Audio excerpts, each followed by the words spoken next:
É uma noite de Páscoa, né? E eu poderia falar de Páscoa e vou falar de Páscoa. Só que é tão maravilhoso, eu sempre falo isso, e eu ficava, quando eu comecei a pregar, eu ficava desesperado, né? Eu ficava, meu Deus, como que o pastor consegue pregar todos os domingos? Só Deus mesmo para desenrolar o manto para esses caras, E eu vejo que Deus é tão maravilhoso, porque o que nós somos é instrumento na mão dEle. A gente só fala, Senhor, eis-me aqui. E quantas Páscoas eu já ministrei, já preguei, já ouvi, já recebi. E essa é mais uma Páscoa, aonde a gente sempre fala de alguns elementos, só que sempre Deus tem algo mais profundo, uma revelação mais real. E Deus falou muito comigo, de verdade, o verdadeiro significado da Páscoa. O Bernardo descobriu que agora a Páscoa é comer ovo de Páscoa. Ai meu Deus do céu, e ele ficou, né, cobrando, e eu ensino para eles o princípio, né? E tem que ter um chocolatinho lá, beleza, tal. Só que é muito mais além disso. A Páscoa é muito mais além do que o ovo de Páscoa, do que a colomba pascal, que, nossa, é verdade, eu nem vi colomba pascal no mercado, né? Deve estar caro, mas eu amo colomba pascal. E na real, para nós cristãos, a Páscoa é muito mais importante do que o Natal. Porque a Páscoa, aliás, o Natal, ele foi o nascimento de Jesus, né? Alguns teólogos dizem que ele não nasceu em dezembro, mas em meados de setembro, mas enfim, a gente entende que todo o Natal do Papai Noel foi criado ali pela Coca-Cola, então esse simbolismo de alegria, tal, então acontece no final do ano, onde as lojas vendem, é um puro marketing. Só que quando nós olhamos para esse calendário entre o Natal e entre a Páscoa, para nós que somos cristãos, a Páscoa é muito mais importante, e vocês vão entender o porquê. João 20, no verso 19, vou ler apenas um pedaço, que diz assim, João 20, 19: ao cair da tarde daquele primeiro dia da semana, qual que é o primeiro dia da semana, igreja? Que é conhecido como hoje, né?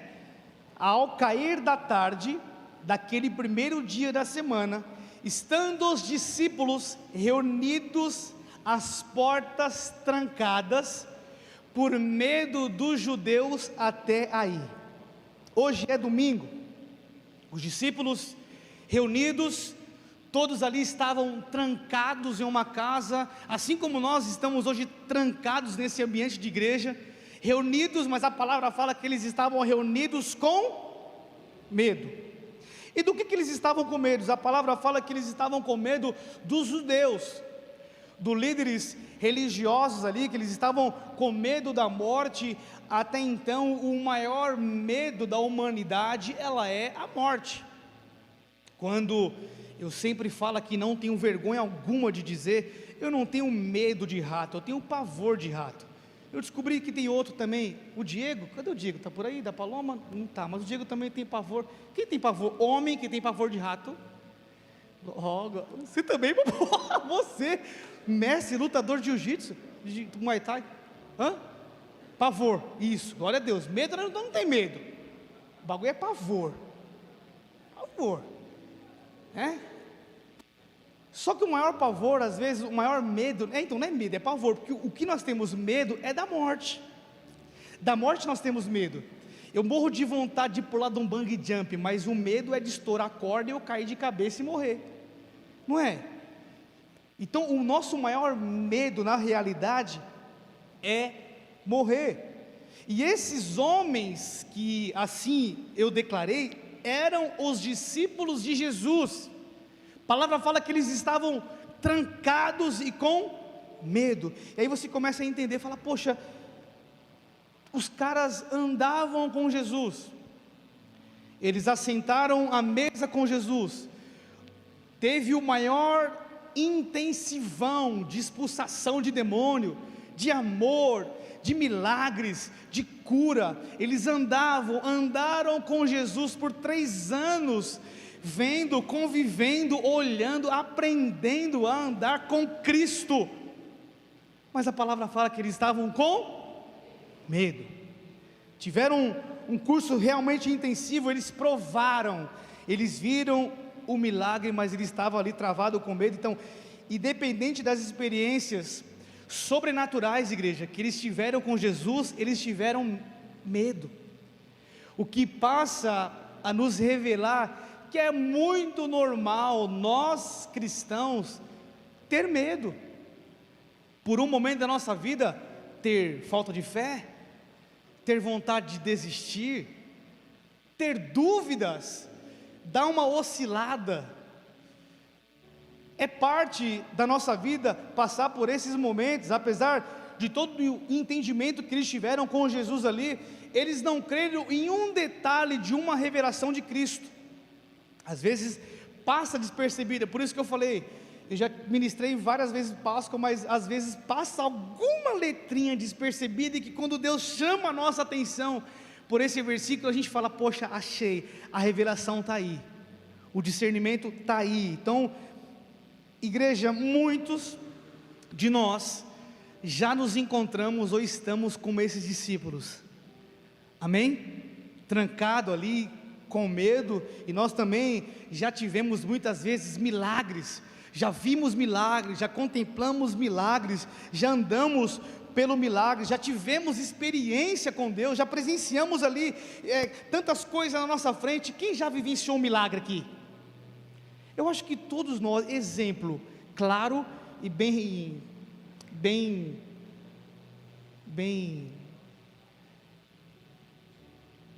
rápido, que aconteceu recente. O João, filho do Flávio e da Nessa, estava com tumor no fêmur.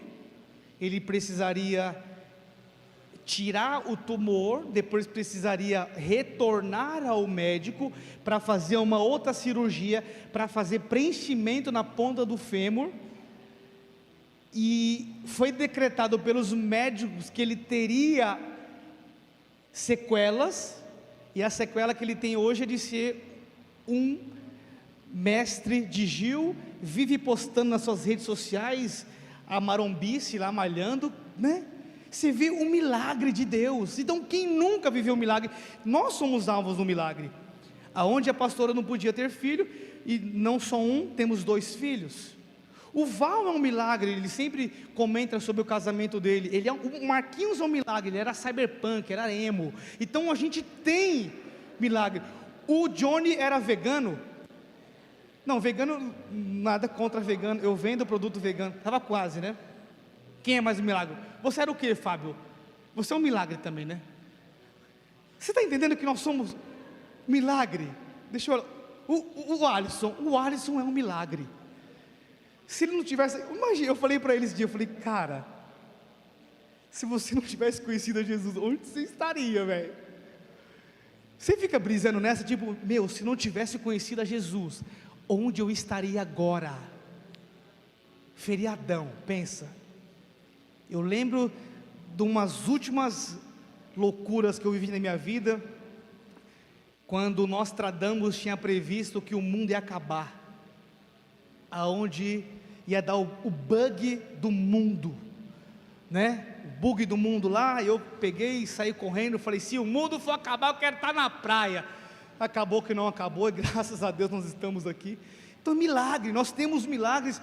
Os discípulos conviveram com milagre, nós vivemos com milagre. Eu tenho certeza que você já aprendeu. Se você também não ouviu uma pregação, eu tenho certeza que, se você não ouviu, você está ouvindo hoje uma pregação. Então todos nós já vivemos, já ouvimos, já teve milagre. Então, do que a gente está muitas vezes com medo?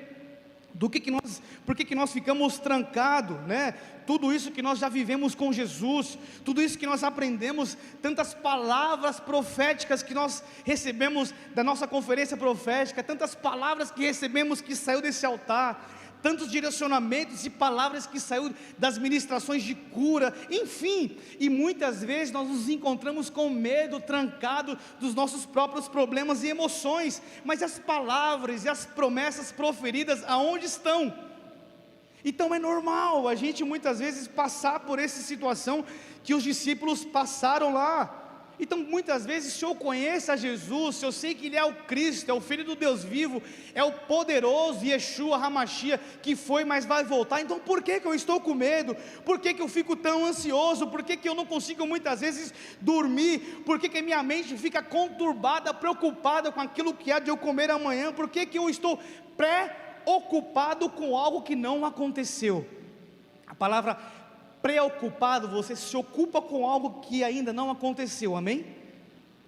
Por que nós somos assim? É normal nós vivemos dessa forma. Os discípulos viveram dessa forma, e assim como os discípulos, sempre estaremos necessitados por mais experiência, por mais experiência, por mais experiência. Às vezes eu e a pastora, nós encontramos tantos problemas, é o que mais nós encontramos, né? Glória a Deus por isso. E tem coisa que dá vontade de nós arrancarmos assim, enfiar a mão no coração da pessoa e arrancar a raiz, arrancar o problema, né? De enfiar a mão na cabeça da pessoa e orar, e a pessoa ser mudada, ser transformada, mas nada depende da gente, e verdadeiramente nós choramos com aqueles que choram, se alegra com os que se alegram, e nós passamos momentos difíceis com as pessoas, sabe, tipo de você, não é um problema nosso, mas acaba sendo um problema nosso, porque nós entramos no problema da pessoa, e a gente fica sem dormir por o problema das pessoas, e é normal, e nós não vamos desistir, e nós vamos continuar orando, porque Deus Ele é fiel. É normal quando nós olhamos para os discípulos, e nós olhamos para as nossas vidas, é normal. Então a gente depende um pouco de uma revelação, depende um pouco mais de entendimento da palavra de Deus. Então Deus Ele quer falar conosco hoje, amém? Sobre isso, quando nós olhamos aí para isso que nós lemos, que está lá em João 20, um pouco mais à frente, alguns poucos dias a mais, a palavra que nós lemos em João, está escrita lá em Atos 2, que é a mesma situação, só que nesse momento agora que eles estão reunidos ali, houve algo importante. Eles estavam reunidos ali, Jesus estavam prestes a morrer, prestes a ser crucificado, e eles ficam ali totalmente preocupados, porque Jesus tinha já preparado a sua vinda, Jesus já tinha falado, eu vou ressuscitar, esperem, aguarde que eu vou voltar, e eles ali, os judeus querendo invadir, eles achavam que iam morrer, e logo depois, quando Jesus vai, o Espírito Santo é derramado sobre eles. Então é uma continuação de dias, que está lá em Atos 2, no verso 14, estão comigo?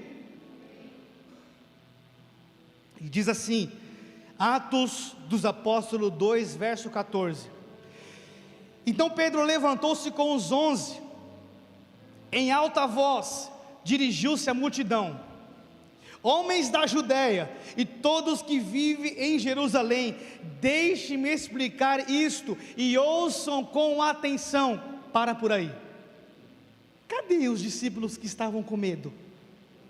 Cadê aqueles caras que estavam com insônia, com problema, com crise de ansiedade, com medo da morte? Eu vou dar um spoiler aqui, no final dessa pregação, a palavra diz, pela pregação de Pedro, desses homens de Deus que estavam com medo, a palavra diz que mais de 3.000 homens foram aceitar a Jesus e foram batizados. Então você vê a diferença daquele que vive por viver, crendo numa promessa, e daquele que realmente crê na promessa e crê no Espírito Santo. A diferença de uma pessoa que é impetuosa, que ela vai para cima, que ela realmente tomou posse do Espírito Santo, que entendeu a promessa e o seu chamado. Então 3.000 pessoas através dessa pregação aceitaram a Jesus ali. Então Atos 2 é apenas, assim como eu disse, alguns dias depois, o medo sumiu, o medo foi embora. O que nós precisamos entender? Para a gente sair, igreja, muitas vezes de uma inércia, de uma preocupação, de uma vida fria, com Deus, nós precisamos entender qual foi o ato da ressurreição. O que Jesus ele quis fazer e revelar e mostrar o porquê ele ressuscitou. Então, os discípulos e os homens que ali receberam a palavra eram um tipo de pessoa, mas a partir do momento em que eles viram Cristo Jesus, o Cordeiro ressuscitado, a chave virou. Abra aqui agora sua Bíblia em Atos 2, continua com ela aberta a partir do 22, que diz assim: Israelitas, ouçam estas palavras. Eu gosto de dizer israelitas, eu gosto de dizer então igreja do Itaim Paulista. Ouçam estas palavras. Jesus de Nazaré, ele foi aprovado por Deus diante de vocês por meio de milagres. Sabe aquele que tinha andado visto com milagres? Ele reclinou nas suas preocupações. Os discípulos, eles se preocuparam, eles ficaram com medo. Jesus morreu, entregou o Espírito Santo, então algo virou, algo mudou sobre a vida deles, e eles começam a pregar o Evangelho ali. Diante de vocês, por meio dos milagres, maravilhas e sinais, que Deus fez entre vocês, por intermédio dele, como vocês mesmos sabem. Este homem lhes foi entregue por propósito determinado e pré-conhecimento de Deus. Tipo assim, sabe aquilo que Jesus ele falou? Os milagres que ele realizou, ele foi determinado por pré-conhecimento de Deus. Deus enviou o seu Filho unigênito, e todo aquele que nele crê não vai perecer, vai ter a vida eterna. Então crê nisso, que isso que eu estou falando é real, é verdadeiro, e vocês vão viver, vocês vão contemplar isso. Aí continuando, o pré-conhecimento de Deus, e vocês com a ajuda de homens perversos o mataram. Ele estava pregando ali para aquela galera que tinha crucificado Jesus, para aqueles homens que estavam em pecado. Mas Deus o ressuscitou dos mortos, rompendo os laços da morte, porque era impossível que a morte o retivesse. Sabe o que acontece entre João 20 e Atos 2? Acontece a Páscoa. A palavra Páscoa no hebraico significa passagem. Passagem. Foi uma passagem que aconteceu. Então o que mudou entre eles? Poxa, mas pastor, o que tem a ver a Páscoa com essa mudança de chave? Assim como eu disse, para nós cristãos é o dia mais importante. Primeira Páscoa que aconteceu lá em Êxodo, quando Deus levanta Moisés, um cara que não sabia falar, um cara que numa humildade, que estava com medo, mas Deus ele precisava libertar o teu povo, e ele chama Moisés ali, ele fala: Moisés, só vai na minha palavra, pega tudo que você tem ali, você vai lá para o Egito, você vai libertar o povo. E ali Deus meio que dá uma endurecida no coração de Faraó, e Deus começa a liberar pragas, e manda praga, e manda praga, e manda praga, e manda luta, e manda luta. E a luta foi grande para Moisés, e nós somos Moisés das nossas próprias vidas, amém? Porque muitas vezes Deus quer nos libertar e a gente não quer essa libertação. Nós somos os responsáveis pela nossa libertação. Então na semana que o povo de Israel inicia ali uma jornada para sair dessa libertação, dessa passagem, né? Deus ordena ali que eles comessem apenas pão sem fermento no último dia ali, e quando eles saem ali do Egito, é realmente a primeira Páscoa. Essa celebração, assim como eu disse, significa pesagem.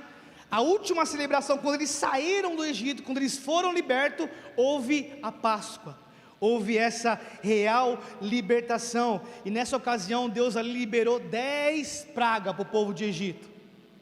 E o que acontece nessa última praga? Deus ele dá uma ordenança para Moisés e para Arão. Então o significado da Páscoa é muito especial para nós. Êxodo 12, se você puder abrir, abre aí 12:1, estão comigo? Por que é importante nós conhecermos e sabermos a respeito da Páscoa. Diz assim: o Senhor disse a Moisés e Arão no Egito: este deverá ser o primeiro mês do ano para vocês. Digam a toda a comunidade de Israel que no 10º dia desse mês, todo homem deverá separar um cordeiro. Um quê? Um cordeiro ou um cabrito, para a sua família, uma para cada casa. Se uma família for pequena demais para um animal inteiro, deve dividi-lo com o seu vizinho mais próximo, conforme o número de pessoas e conforme o que cada um puder comer.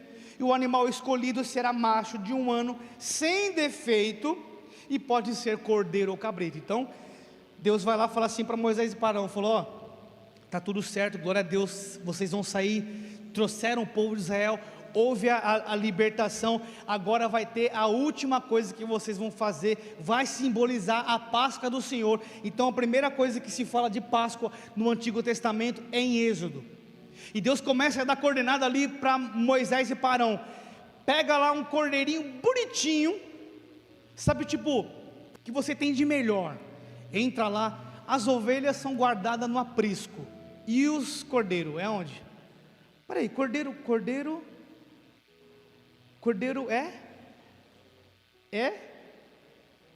hã? Eu sabia. Você já comeu cordeiro? Eu tenho dó. Você já comeu? Ai, quem já comeu cordeiro aí? Gente, meu Deus, nós já comemos nós comemos ovelha com molho de hortelã. Eu hoje não comeria mais, mas enfim. Deus, ele começa a falar assim, ó, pega um cordeiro, ele tem que estar lindinho, bem pesadinho. Annelise, se tiver coragem de fazer isso, Annelise, veterinária, imagina, pegar um cordeiro. Então Deus fala, pega um cordeiro, tem que estar bem viçoso, sua pele bonita, os olhos bem brilhantes, e você vai matar, e você vai cozinhar ele. Se a família for pequena, pode chamar os vizinhos, tipo, sabe aquele churrasco? Antigamente vinha muita gordura nas carnes, né? Aí o que você fazia? Jogava a gordura na brasa para fazer inveja para o vizinho, porque ele ia sentir o cheiro da gordura, né? Acho que quem é mais antigo viveu. Hoje em dia as carnes não vêm com tanta gordura. Só que Deus falou, vai fazer um churras, convida a galera do lado lá para comer com vocês. Prega esse cordeiro bem bonitinho. Se a família for pequena, então Deus começa a dar essa coordenada para ele. Lá no verso 7 de Êxodo 12 diz, passem então um pouco de sangue nas laterais e nas vigas superiores das portas da casa, na quais vocês comerão o animal. Deus começou a falar assim, ó, separa tudo que vocês vão comer, num recipiente vocês vão pegar o sangue, e vocês vão começar a marcar os umbrais e as vigas das casas. Entenderam? Todo mundo, ótimo, entendemos. Aí no verso 11 de Êxodo 12 diz assim, ao comerem, estejam prontos para sair, cinto no lugar, sandálias nos pés, cajado na mão, comam apressadamente, esta é a Páscoa do Senhor. Estão comigo?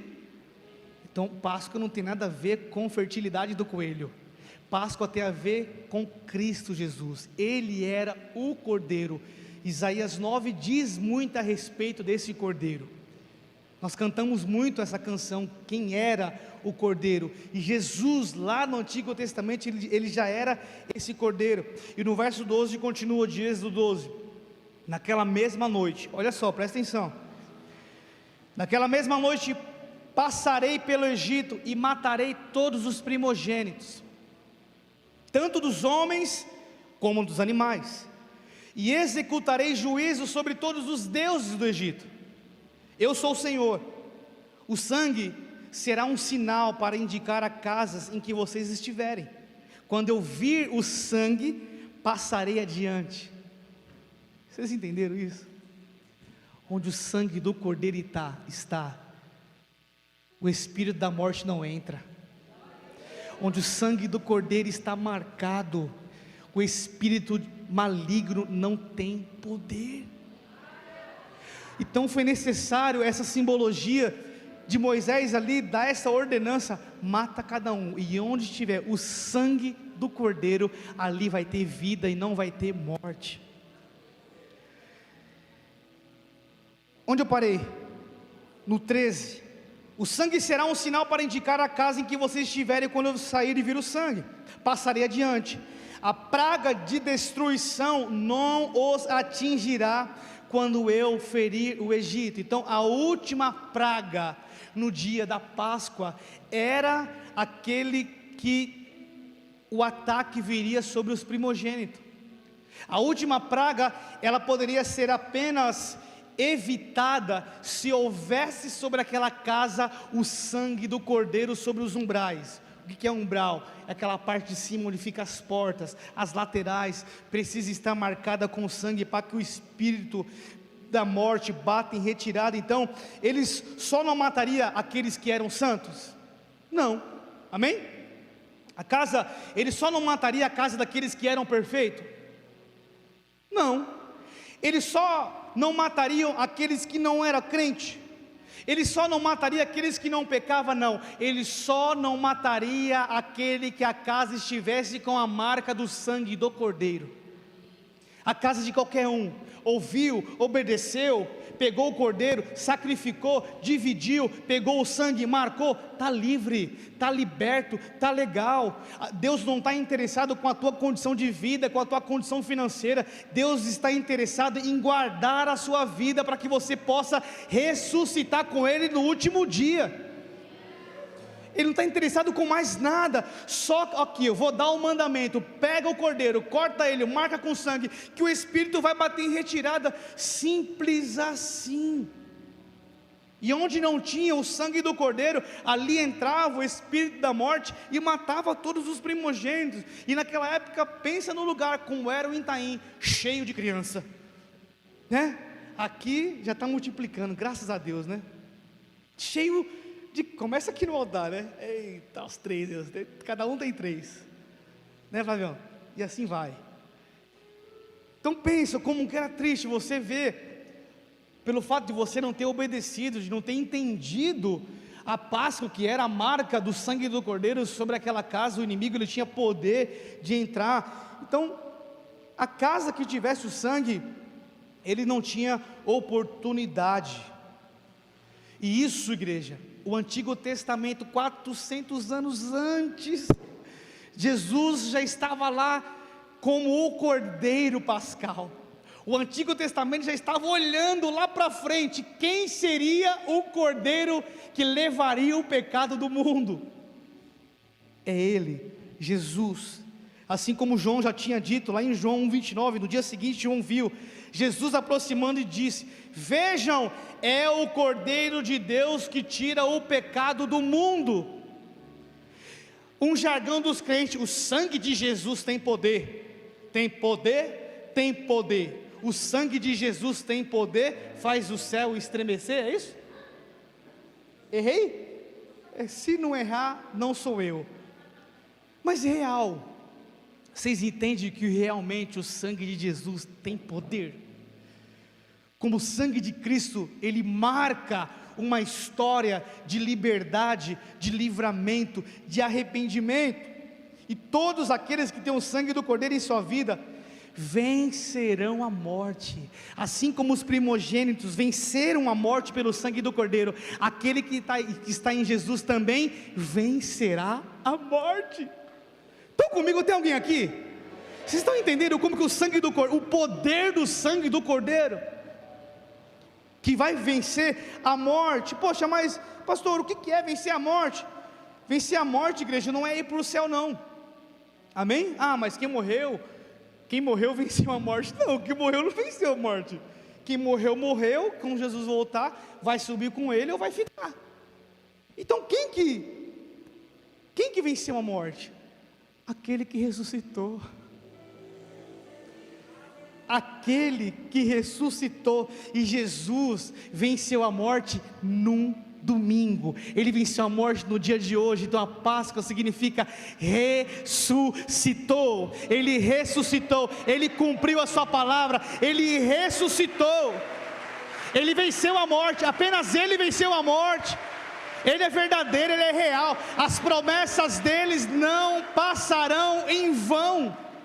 Tudo o que Ele te prometeu, se você permanecer debaixo do sangue do Cordeiro, Ele vai cumprir. As palavras de Cristo, ela é verdadeira, igreja. E se a gente permanecer juntos, unidos, guardado na nossa casa, com sangue nos umbrais, nós herdaremos a vida eterna. Passou disso, nós não herdaremos. Simples assim. O que mudou a vida dos discípulos foi o poder da ressurreição. Estão comigo? Isso que mudou a vida deles, porque eles andaram com Jesus, eles entenderam, eles viram o milagre e tal, mas a gente sabe que Judas traiu Jesus, a gente sabe que Pedro negou Jesus, a gente sabe que Tomé ali não acreditou nos estigmas que estavam na tua mão, mas algo que mudou a vida dos discípulos foi ver Jesus Cristo ressuscitado, e ali algo mudou. Quando eles viram Maria Madalena, foram lá para o túmulo, mas cadê? Nós deixou Jesus aqui. O anjo falou: quem está aqui, quem vocês procuram, não está mais aqui não, já foi para Jerusalém, e vai ter um encontro hoje com todos lá, e vai ter um encontro com Ele. Então a partir daí virou uma chave na vida dos discípulos. Então não é apenas uma cura, uma adoração, uma vida com Deus, porque isso pode muitas vezes nos pegar e a gente pode ser abalado, mas é olhar para Jesus, que Ele cumpriu o seu mandamento de ressuscitação. Ele ressuscitou, Ele é real, Ele é vivo. Foi o poder da ressurreição. Vamos voltar lá em João 20, estão comigo? Glória. João 20, verso 19.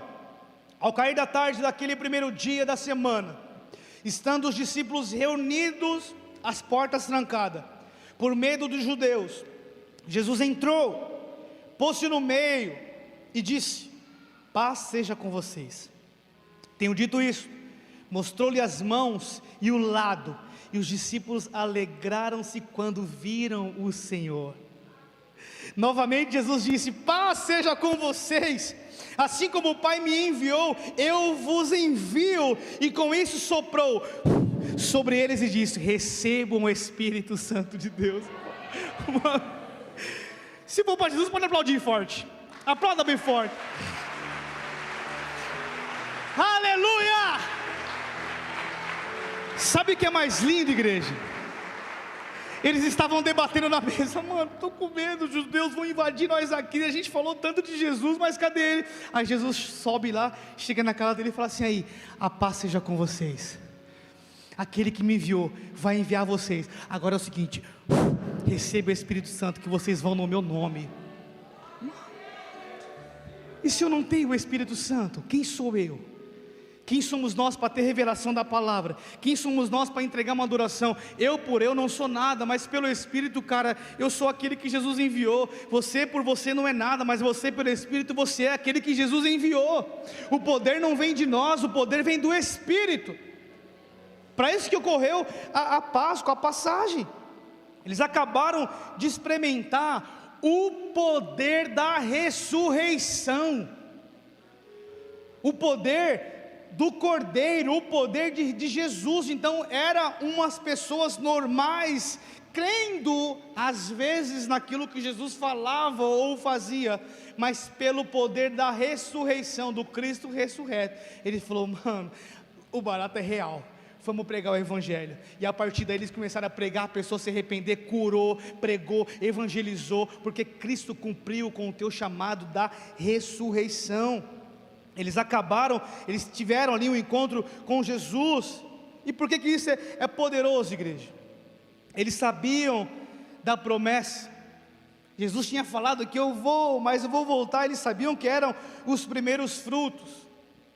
E Paulo, ele viveu isso, porque isso veio sobre os discípulos, depois vieram sobre Paulo, aí veio sobre Timóteo, aí veio sobre Tiago, aí sobre todos eles, e a palavra é pregada, é ensinada para todos os lugares, até os confins da terra, até chegar a nós, e nós somos parte disso, onde nós entendemos o Evangelho. Filipenses 3, no verso 7 em diante, Paulo, vocês sabem, era um cara ensinado, instruído por Gamaliel, um cara inteligente. Paulo não era qualquer um. Ele era, alguns estudiosos dizem que ele era arquiteto, ele construía tenda, ele era perseguidor de cristão antes de se tornar Paulo, era Saulo, ele ajudava a perseguir cristão, ele participou da morte do grande mártir Estevão, mas ele tem um encontro com Jesus, Jesus marca a vida dele, e ele era um cara rico, poderoso. E aí chega no momento que ele entende, e ele fala para a igreja de Filipenses 3:7, mas o que para mim era lucro, passei a considerar perda, por causa de Cristo. Mais do que isso, considero tudo como perda, comparado com a suprema grandeza do conhecimento de Cristo Jesus, o meu Senhor, por cuja causa perdi todas as coisas, e as considero como esterco. Vocês sabem muito bem o que é esterco, para poder ganhar a Cristo. Tudo que ele tinha, tudo que ele ganhou, tudo que ele conquistou, eu não sei o que ele tinha, mas olha para você o que você tem. Ele olhava e falava assim: aí, sabe tudo que eu conquistei, tudo que eu tenho, tudo que eu almejei, tudo que eu trabalhei, tudo que eu fiz, isso para mim é comparado a nada. Nada vale para mim, porque eu entendi o valor da ressurreição, eu entendi o que tem preparado para mim na eternidade. Onde eu parei? No 8, vamos continuar. Mais do que isso, considero tudo como perda, comparado à suprema grandeza do conhecimento de Cristo Jesus, o meu Senhor, por cuja causa perdi todas as coisas, e eu as considero como esterco para poder ganhar a Cristo, e ser encontrado nele, não tendo a minha própria justiça que procede da lei, mas a que vem mediante a fé em Cristo. A justiça que procede de Deus se baseia dois entenderam, se baseiam quero conhecer a Cristo, ao poder da sua ressurreição, e a participação em seu sofrimento. Então tipo assim, tá tranquilo, o que Jesus sofreu, eu sou participante desse sofrimento, pode vir, faz parte do meu ressuscitar com ele no último dia. Aí ele continua, tornando-me como ele em sua morte, para que de alguma forma alcançar a ressurreição dentre os mortos. Não que eu já tenha, ele ainda é uma humildade, né? Pensa num cara que não era arrogante, soberbo nem nada. Ele falou: não que eu ainda tenha obtido tudo isso, ou tenha sido aperfeiçoado, mas sigo para alcançá-lo. Aí você fala: poxa pastor, mas eu peco, eu erro.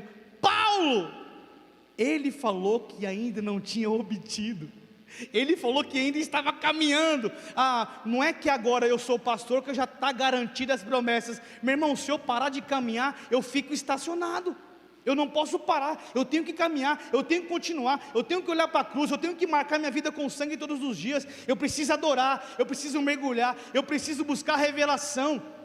Eu não posso me contentar só com esse culto de hoje, só com a adoração de hoje, só com o maná de hoje. Eu tenho que procurar águas mais profundas, revelações mais profundas, mais amor, mais verdade, mais santidade, mais poder, mais autoridade.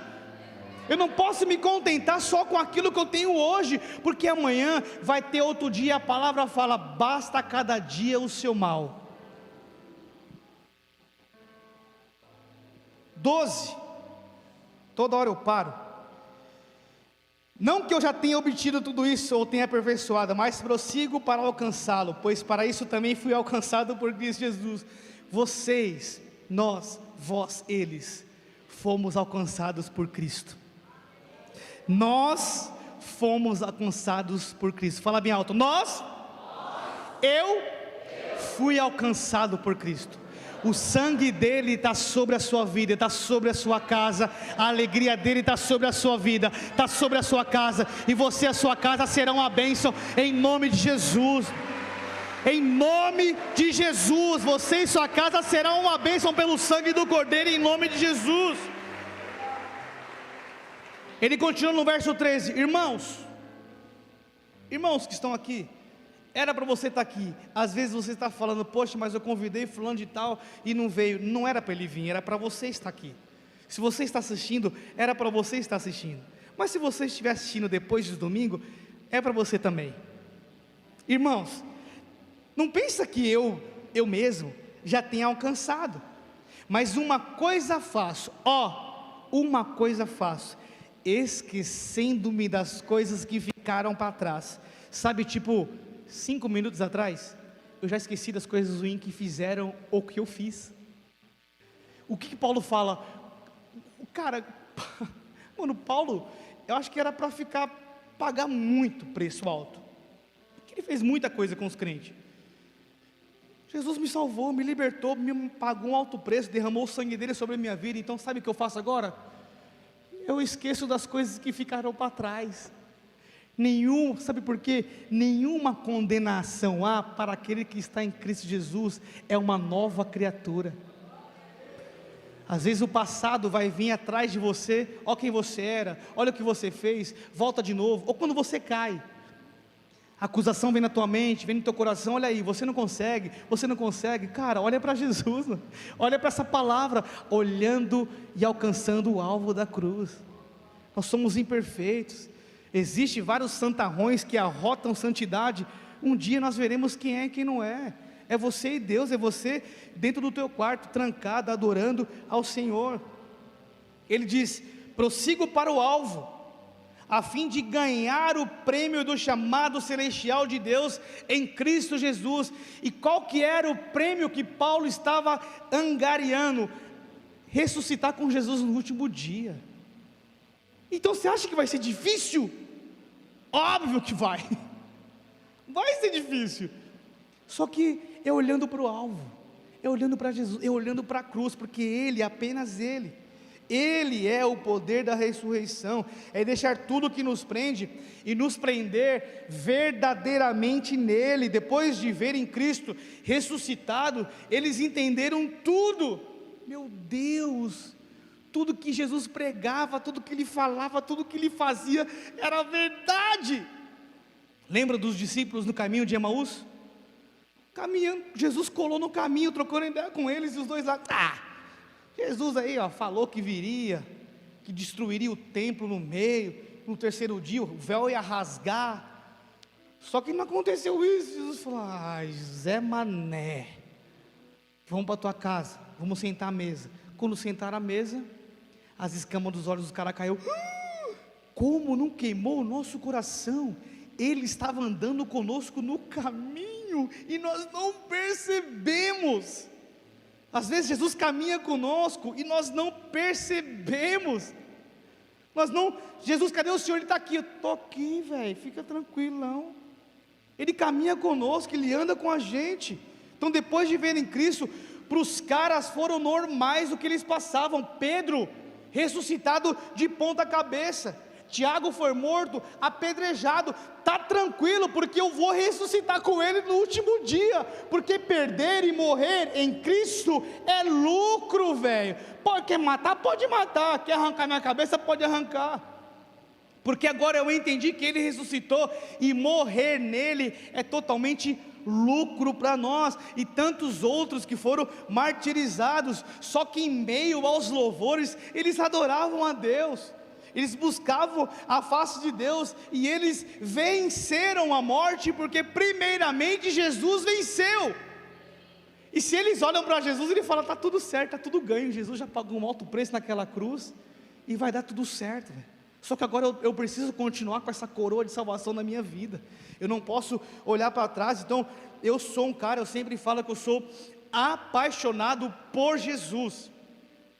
Eu até ministrei aqui, quando eu e a pastora, há muitos anos atrás, nos separamos, e aí ela começou a ir para a igreja e teve um relacionamento com Jesus, e aí ela ficou vibradona em Jesus. Eu falei: tá tirando, né? Falei: deixa eu ver qual é que é. Na hora que eu me apaixonei por ele, eu falei: velho, o cara morreu por mim, Ele é o caminho, Ele é a verdade, Ele é a vida, Ele me encontrou, Ele não me julga, Ele não taca pedra em mim, Ele não me faz chorar, mas Ele me faz chorar de alegria. Eu quero isso para mim também. Aí meu amor por ela acabou, fiquei apaixonadão por Jesus, estou até hoje, a amo, lógico, Mas Jesus, além de todas as coisas, acima de todas as coisas. Eu não sei quem você admira, eu não sei quem você segue, eu não sei quem é a tua inspiração, eu não sei quem é o teu modelo. Para mim, não é alguém importante, não é alguém famoso, não é alguém bem visto, não é alguém que tem trocentos seguidores nas redes sociais, mas para mim, aquele que eu admiro é aquele que ressuscitou. Só Ele ressuscitou. As pessoas, eu queria ser como não sei quem, como eu queria um autógrafo, como eu queria tirar uma foto. Eu quero uma foto com Jesus do céu, velho. Eu quero me encontrar com Ele. Eu admiro Ele, Ele é o meu Senhor, Ele é o meu Deus. Ele não tem Instagram, mas eu sigo Ele desde quando eu me converti. E as pessoas fazem ídolos assim, ó. Nossa, mas eu adoro, eu amo, eu idolatro, fazem idolatria. Então, quem você se espelha? Quem é o teu ídolo? Com quem você queria parecer? Com quem você queria falar? Tipo, sabe, não sei, os famosinhos. Mano, eu queria isso, seja que nem Jesus. Fala que nem Jesus. Pense como Jesus. Quem você está seguindo que está roubando a tua paz? Com quem você está falando que está roubando a tua paz? Quem é o teu modelo de sucesso?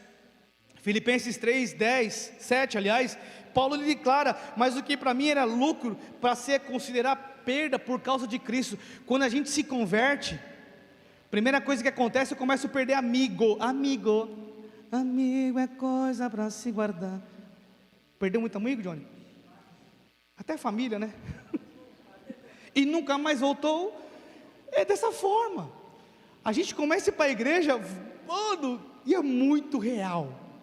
Glória a Deus que agora eu estou vendo um monte de amigo meu aqui na igreja. Fico muito feliz quando vejo os caras da quebrada. Nossa, o Sebo lá pregando. Caramba, qual é? Porque eu fui pego por Ele, eu fui aceito por Ele, eu fui recebido por Ele. Eu entendo o que é paternidade, eu entendo o poder da ressurreição, o poder da pregação, o poder de uma oração. Então, quando a gente começa a vir para a igreja, seja bem-vinda. A sua família pode ser que ela te odeie. Se você começa a vir para a igreja, os teus amigos pode ser que subam. Isso é um sinal porque está dando certo, amém? Não está dando errado, está tudo certo. Faz parte do currículo do crente os amigos sumirem de vista. Isso faz parte. Aí no verso 10 de Filipenses 3, quero conhecer a Cristo, ao poder da sua ressurreição e a sua participação no seu sofrimento, tornando-me como Ele em sua morte. O que Ele está dizendo aqui? O que eu quero é ser como Jesus. Pode falar o que for, pode acontecer o que for, o que eu quero é olhar com os olhos de Cristo e ser visto com os olhos de Jesus. O que eu mais quero é isso. Declara isso: eu quero ser como Cristo. Eu quero ser como Cristo. Eu quero olhar como Cristo. Eu quero ser visto como Cristo. Então você vai começar a olhar como Cristo. Muitas coisas vão mudar do que você vai ver agora. Quando a gente começa a ter a visão de Jesus, Ele muda o nosso óculos. Ele muda totalmente a nossa ótica. Então, o poder da ressurreição na nossa vida faz a gente olhar para o sofrimento de uma forma diferente, amém? Quando a gente não tem conhecimento, a gente fica, nossa, ai, tadinho, meu Deus, ai, mas, aí você se converte, Jesus vai, pum, mete um Ray-Ban santo em você, aí você começa a falar, poxa vida, é Ele Deus agora, eu não posso fazer nada, porque infelizmente o que Ele plantou Ele vai ter que colher. O que eu posso fazer é orar pela vida dele, porque a escolha dele foi feita. Eu escolhi minha vida em viver em Jesus, mas agora Ele escolheu. O que eu posso fazer? Pregar o Evangelho. E aí você vai ser um testemunho ambulante. Sabe por quê? Tudo que você viveu, você vai se converter, e você vai pregar a tua vida para outras pessoas. Deus te coloca no deserto para você ter propriedade para falar, peraí, o meu casamento estava destruído, mas olha o que Jesus fez na minha vida. Peraí, a minha vida financeira estava acabada, mas aí Jesus veio, e agora eu olhei com a ótica de Cristo, agora vem falar comigo. Então nós seremos testemunhos ambulantes por onde for que nós passarmos, pelo poder da ressurreição. O poder da ressurreição. Então por que muitas vezes nós ficamos angustiados, ficamos maus, ficamos oscilando por causa do sofrimento? Paulo, ele escreve essa carta a Filipos, preso, falando para os caras, estou aqui. Ele escreveu uma carta preso para aqueles que estavam livres. Como que pode? Eu já recebi várias cartas das cadeias. Os caras, e aí irmão, como tá? Tudo bem? Tudo bem? Poxa, não sei o que, tá zoado aqui. Mas Paulo não falava, olha para Jesus, porque aí sim, vocês serão livres. A conta com Cristo não fecha. Você vai casar, tira porrada de bomba, não tem grana para nada. Quando chega no final, até sobra um dinheiro para você completar o tanque para ir para a lua de mel. A conta com Jesus nunca fecha, mas para aqueles que obedecem, aqueles que entendem. E Paulo, quando você pega Filipenses, o que ele mais declara essa carta a essa igreja, ele fala, alegrai-vos, alegrai-vos, preso, mandando carta para aquele que se achava livre, alegrai-vos, alegrai-vos. Ele está mandando uma carta dentro da prisão. Um dos maiores pregadores da Bíblia, um dos maiores perseguidores, ele fala assim, a minha ótica, a minha visão agora é outra. Eu entendi o que a ressurreição fez na minha vida, então agora alegrai-vos. Está passando por luta? Alegrai-vos. Está passando por perseguição? Alegrai-vos. Então ter Deus, igreja, Paulo tinha Deus, amém? Um homem de Deus, pregava o evangelho, tinha autoridade, tinha poder, só que ter Deus não significa que nós não iremos sofrer. Ele tinha Deus, um homem sábio, inteligente, obediente, mas ele sofreu. Só que com Deus nós aprendemos a ressignificar os nossos sentimentos, nós aprendemos a ressignificar aquilo que os nossos sofrimentos, assim como eu disse, nós colocamos um óculos, colocamos uma lente e começamos a ver de outra forma a nossa luta. Porque a nossa luta antigamente era com pessoa, mas agora a gente sabe que não é com pessoas, é com principado e potestade. A luta não é com a tua sogra, estou brincando. Não é com pessoas, é contra principado e potestade, velho. Tua luta maior, às vezes, é contra você e o seu pensamento, é contra você e a sua própria acusação. Não é que ele muda tudo ao nosso redor, mas nós conseguimos ver tudo modificado através da forma que nós olhamos como Jesus. Você já tem resolução do teu problema, vou fazer isso aqui porque vai dar certo. Agora, se você tentar resolver com a tua sabedoria, certamente não dará certo. Pensa, antes era tiro, porrada de bomba. Se você tomasse uma fechada, o que você queria fazer? Você, porrada. Sério, irmão? Não, né? Você é certinho. A minha esposa, não, né? Quem é um cara que te tomasse uma fechada e ia querer ter treta? Você, Johnny. Tomou uma fechada e ia querer sair na mão com o cara. E atrás. Esse trouxa aí, sei o quê. E agora com a visão de Cristo, o que você faz? Deus abençoe, irmão, vai na paz do Senhor Jesus. Entenderam? A situação faz você converter e resolver de outra forma.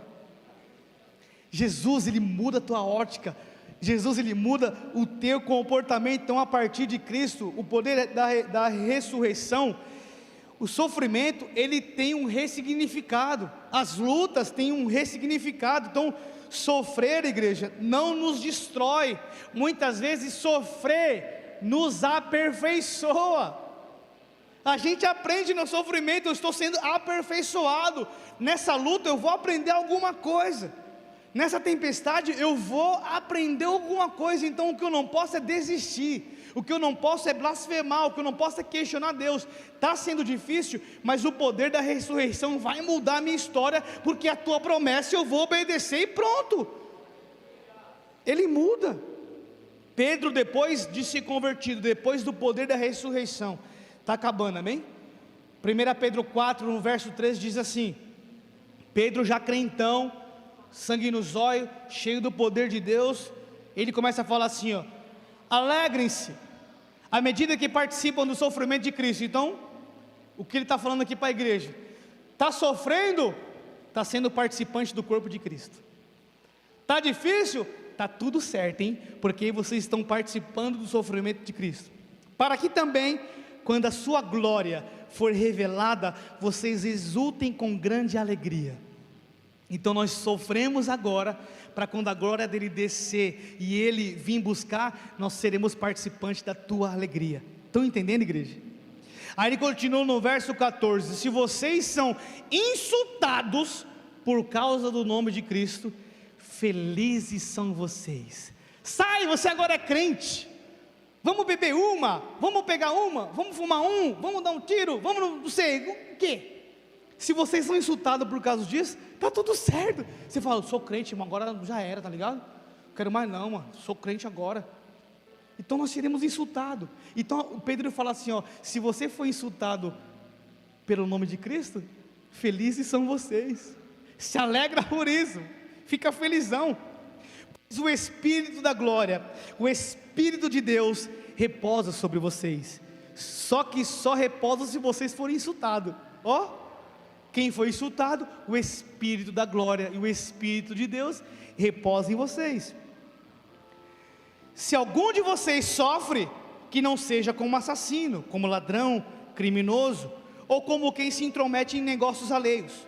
O verso 16 diz, contudo, se sofre como crente, se sofre como evangélico, se sofre como cristão, não se envergonhe, mas glorifique a Deus por meio desse nome, pois chegou a hora de começar o julgamento pela casa de Deus, e se começar primeiro conosco, qual será o fim daqueles que não obedecem o evangelho de Deus? Nós como cristãos e conhecimento da palavra, nós seremos os primeiros a ser julgados. Entenderam? Porque nós somos privilegiados, porque nós carregamos a arca, nós carregamos a glória. Pelo fato de nós termos esse conhecimento, nós também seremos os primeiros a serem julgados. E glória a Deus por isso. Estão comigo? Isso justo. É difícil ser salvo, que será do ímpio e pecador? Ó, por isso mesmo, aqueles que sofrem de acordo com a vontade de Deus, devem confiar suas vidas ao seu fiel Criador e praticar o bem. Quem vos escrevo é Pedro, que errou e que falhou muito com Jesus, mas pela ressuscitação eu criei e herdarei a eternidade com Ele. Então vai ser difícil. O poder da ressuscitação de Jesus, tudo isso, ele disse depois que ele recebeu, que Jesus subiu ao céu, foi morar na eternidade com o Pai, e o Espírito Santo veio. Agora sim, para finalizar, Romanos 8:11, se o Espírito daquele que ressuscitou, Jesus, Paulo falando aqui, ó, se o Espírito daquele que ressuscitou, Jesus dentre os mortos, habita em você, aquele que ressuscitou a Cristo dentre os mortos, também dará vida a seus corpos mortais, por meio do seu Espírito que habita em você. Então Jesus veio, passou por todo esse processo, desde o domingo de Ramos, a provação, a emboscada, tentaram procurar alguma culpa para condenar, mas ninguém achou nada para condenar ele. Trouxeram ali uma blasfêmia, forjaram toda a morte de Jesus, vendido por Judas. Tudo fazia parte do plano para que eu e você herdar a eternidade. Tudo isso fazia parte para a gente ter o Espírito Santo. Então o Espírito Santo também, igreja, ele é o poder da ressurreição, porque ele foi, mas ele deixou conosco o Espírito Santo, e muitos não têm valorizado o Espírito Santo. Muitos têm olhado o Espírito Santo apenas como algo normal, ou como, não sei, como uma pomba branca, ou como um conto de fadas. E o Espírito Santo não é isso. A ressurreição de Jesus não é algo filosófico. A ressurreição de Jesus é algo que precisa mudar a nossa chave, porque virou a chave de todos os discípulos. A ressurreição de Jesus é um fundamento de fé. O mais incrível é que esse poder está à nossa disposição. E o que nós temos feito com o Espírito Santo? O problema é que muitas pessoas, assim como eu disse, estão tratando o Espírito Santo como algo qualquer, e não é isso que ele é sobre as nossas vidas. Ele é o poder que criou todos os mundos. O Espírito Santo, ele foi o sopro de Deus, o sopro de Jesus sobre os discípulos, e ele quer habitar no teu coração nessa noite. Feche os teus olhos, inclina a sua cabeça, em nome de Jesus.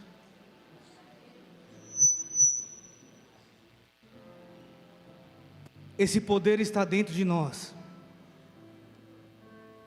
Jesus virou uma chave na vida dos discípulos quando ele ressuscitou, e a Páscoa é a ressuscitação de Cristo. E o Espírito Santo, ele está te incomodando para você se livrar de tantas coisas, para você deixar de fazer tantas práticas. Esse algo que você sente no teu coração, esse algo que você sente lá no teu íntimo, não é uma voz estranha, mas é o próprio Espírito Santo. Ele habita entre nós. A manifestação desse poder é ativada em nível maior na vida de um nascido de novo, por meio do revestimento de poder. Enquanto os discípulos andavam com Jesus na terra, não era necessário ter o Espírito Santo, mas quando ele morreu naquela Páscoa, o Espírito Santo veio em forma de sopro sobre os discípulos, e aí ele está entre nós. Que ele possa cada dia mais nos encher, que nós possamos ser cheios do Espírito Santo, cheio do Espírito Santo. Peça para você ser cheio do Espírito Santo. Fala: Senhor, me enche, enche minha vida, enche Espírito Santo, me enche, preenche minha alma, preenche minha mente. O Espírito Santo que trouxe o convencimento aos discípulos de Jesus, então vem Espírito Santo e nos constrange, nos enche com poder, com graça, Senhor, assim como Paulo disse, nada disso tem valor a não ser a Tua presença, nada disso tem valor a não ser ressuscitado contigo nos últimos dias, Senhor, nada disso enche meu coração, nada disso tem poder, Senhor, nada tem valor a não ser o poder do Teu Espírito Santo. E há um poder na ressuscitação. Pai, vem ressuscitando os sonhos, vem ressuscitando os planos, Pai, vem ressuscitando, Senhor, o coração desse povo, Pai. Todos aqueles que um dia saíram, Pai, dentro da casa, possam se retornar hoje, e que o Teu Espírito possa selar esse dia de Páscoa, Pai, assim como os discípulos foram selados, em nome de Jesus. Páscoa é ressurreição, ressurreição é vitória, Páscoa é vitória. Ele morreu naquela cruz para minha e para a sua vitória, o poder da ressurreição sobre a sua vida, em nome de Jesus. Nós possamos tomar posse, Pai. O Senhor morreu naquela cruz por nós, Senhor. Essa cena de Jesus levando aquela cruz, que ela possa estar estampada no teu coração. Ele poderia ter jogado aquela cruz fora, mas ele achou-se necessário caminhar com aquela cruz pesada. Os soldados romanos o chicoteavam por aquele caminho, e foi um longo caminho. E a palavra diz que na ponta dos chicotes dos soldados romanos existiam pedaços de ossos, como se fossem garras, que arrancavam a sua pele, e poderia ver até a sua coluna, a sua espinha exposta, pelo fato de tantas chibatadas que ele tomou por mim e por você. E colocaram ele sobre aquele madeiro, e prenderam as suas mãos e os seus pés com um prego enorme, e todo o seu peso estava sobre as suas mãos, estava sobre os seus pés, e sobre a sua cabeça colocaram uma coroa de espinho. E ele foi ferido, ele foi afligido como um cordeiro morto. E muitos xingaram, muitos cuspiram nele, muitos o rejeitaram, mas Ele morreu por mim e por você. E o que nós temos feito com esse amor? E o que nós temos feito com o Espírito Santo de Deus? E o que eu estou fazendo com o poder da ressuscitação? E o que eu estou fazendo com o meu chamado? O que eu estou fazendo com a minha salvação? O que eu estou fazendo com a minha família? O que eu estou fazendo com a minha igreja? Porque Ele me conduziu para um novo e vivo caminho. E Ele morreu na sexta-feira, às 3 horas da tarde. O véu se rasgou. O véu significa livre acesso. No Antigo Testamento, para o povo ter acesso a Deus, existia o véu, onde alguns homens entravam apenas no santo lugar, e o sumo sacerdote tinha apenas acesso ao santíssimo lugar. Mas quando Jesus ele morreu, o véu se rasgou, para que eu e você tivéssemos livre acesso a Ele, e nada pode nos impedir. Nós temos livre acesso a Jesus, e nós temos recorrendo a outros deuses, idolatrando a outros deuses, fazendo dos nossos filhos, dos nossos negócios, dos nossos objetos como Deus, sendo que Ele morreu naquela cruz para que você puder ressuscitar com Ele no último dia. E Ele está vindo, igreja. Jesus está voltando. Ele está voltando para buscar a tua igreja. Paulo pregou sobre o poder da ressuscitação, da ressurreição, o poder da ressurreição, o poder da ressurreição. Os discípulos acreditaram a partir do momento da sua ressurreição, e Ele ressuscitou e não está mais entre nós, mas hoje está o Espírito Santo que nos revela, está o Espírito Santo que nos conduz. Espírito Santo nos conduz a bom ou longo e vivo caminho para caminhar contigo. Jesus nos caminha, Senhor, a ressurreição. Nós queremos ser ressuscitados contigo no último dia, Pai. Então, assim como Paulo, Pai, nós esquecemos hoje de tudo aquilo que ficou para trás, e que nós possamos olhar para a tua cruz, Pai,